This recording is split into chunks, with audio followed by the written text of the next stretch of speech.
जी news portal देख रहे सभी दर्शकों को मेरा नमस्कार। और रात के 9:15 बजने को हैं और अपनी बात का आपको इंतज़ार है। बिल्कुल कुछ समय में ही, कुछ पल के बाद ही हम अपनी बात शुरू करेंगे। बातें होंगी गांव की, ढाणी की और आपकी और हमारी कि गांव में क्या कुछ चल रहा है। लेकिन उससे पहले एक ऐसी खबर आई जिसने मुझे चौंकाया।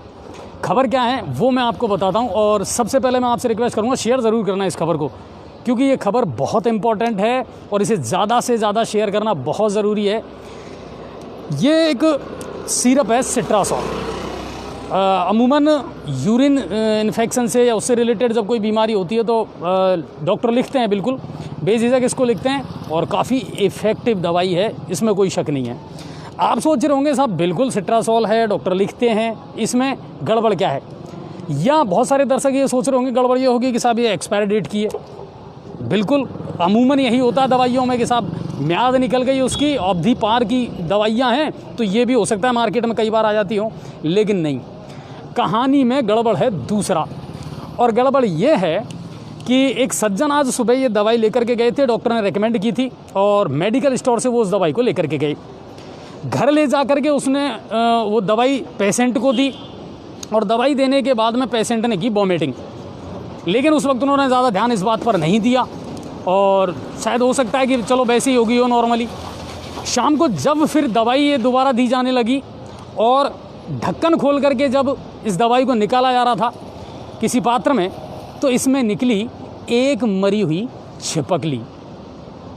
है ना, चौंकाने वाली बात भी और बहुत ज़्यादा चिंता का विषय भी है कि सील पैक एक दवाई जो है उसमें आप देख सकते हैं, कैमरे में मेरे ख्याल से नज़र आ रही होगी, आ रही है, इसमें अभी भी वो छिपकली का बच्चा मौजूद है जो मरा हुआ है। और ये बिल्कुल सील पैक थी।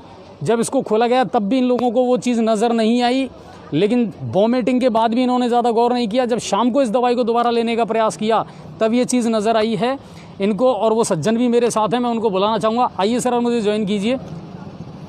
आपका नाम? सर मेरा नाम योगेश मुंशी है। हाँ, योगेश भैया, कब लेके गए थे आप ये दवाई? मैं दोपहर को करीबन 3 बजे, जब मेरी माताजी का यूरिन इन्फेक्शन था तो मैं जांच कराने के लिए आया था। फिर मैंने वहीं पे पास में जांच कराई थी उदय मोड़ पे। फिर मैंने डॉक्टर साहब से दवाई लिखवा ली, मैं सर यूरिन इन्फेक्शन है, तो उन्होंने मेरे को दवाई लिख दी। तो मैंने वो दवाई मैंने विष्णु मेडिकल है अपने उदय मोड़ पे, तो वहाँ से मैंने दवाई लेके मैं चला गया। अपने घर जाके मैंने माताजी को बोला, मैं माताजी आप ऐसा कीजिए, 2 ढक्कन अभी ले लीजिए और 2 ढक्कन शाम को, 2 ऐसे करके 3 टाइम लेनी है। तो माताजी ने करीबन 3 बजे, मैं 3:15 बजे करीब घर पहुंच गया। घर जाके जैसे ही माताजी ने दवाई ले ली थी, कोई दिक्कत नहीं थी। और अब आधे घंटे बाद जैसी वॉमिटिंग होने लगी तो मैं सोच रहा था हो सकता है एसिडिटी की वजह से हुई हो या और कोई कारण हो, उससे वॉमिटिंग हुई थी। तो फिर मैंने जैसे शाम को मैंने मम्मी को अभी 8 बजे करीब मैंने बोला, मैं मम्मी आप दवाई ले लीजिएगा। तो मम्मी ने बोला कि ठीक है मैं दवाई ले। तो पहला ढक्कन जैसे गिलास में डाल लिया, कोई नहीं। उसके बाद में जैसे दूसरा ढक्कन दवाई जैसे निकाली थी तो उसके अंदर ये छिपकली आई थी। मैंने पुलिस वालों को भी बोला था उदय मोड़ पे, तो उन्होंने बोला था ऐसा करते मेडिकल वाले के पास चल के और ये दवाई दूसरी चेंज करवाई। मैंने कहा नहीं, मैं कंप्लेंट करूँगा। फिर मैंने मेडिकल वाले को जाके बोला, मैं भैया ऐसा क्यों करते हो, कल की जाए मेरे पेशेंट को कुछ हो जाता तो इसके जिम्मेदार कौन होते? तो फिर उन्होंने कहा कि ऐसा कर यार, ये कोई आपके पास बिल नहीं है, ये नहीं है। मैं भैया दोपहर को लेके गया, आपने बिल दिया ही नहीं तो मैं लूँगा कहाँ से? मैं तो मेरी माताजी की तबीयत खराब है, मैं फटाक देने आपको पैसे देके आपसे दवाई ले गया। फिर उसके बाद में नहीं, आपको जो करना है वो कर लीजिएगा, हम आपके साथ में कुछ नहीं कर सकते, आपका बिल नहीं है, ये नहीं है। मैंने भैया आप बिल ही नहीं देते हो, कोई मेडिकल वाला 10 बार मांगते तो बिल देता है, देता ही नहीं है कोई मेडिकल वाला ही। अभी जस्ट मैं थाने पर जाऊँगा, अभी मैं अभी नहीं। कुल मिला करके देखिए कितनी अफसोसजनक बात यह है कि बिल भी नहीं दिया इनको, और दूसरी बात कि इतनी बड़ी लापरवाही। भरोसा भी करें तो किस पर करें? एक अच्छी कंपनी है, बुलफोर्ड कंपनी है, वर्ल्ड लिमिटेड के नाम से है, और ये रुड़की हरिद्वार की कंपनी है जिसने इसको बनाया है। बैच नंबर मैं आपको बता देता हूँ, OL 20126 ये बैच नंबर है इस दवाई का। और इसमें मरी हुई छिपकली का बच्चा अभी भी मौजूद है।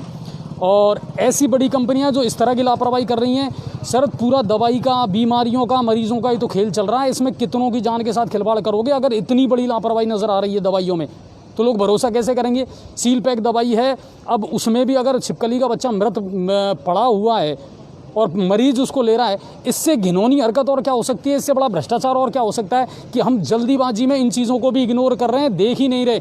और इसीलिए हम बार बार ये कह रहे हैं कि ऐसा ना हो वैक्सीन में भी मजाक बन करके रह जाएं कि जल्दी से जल्दी डोज पहुंचाने के चक्कर में कहीं हम क्वालिटी से समझौता कर लें।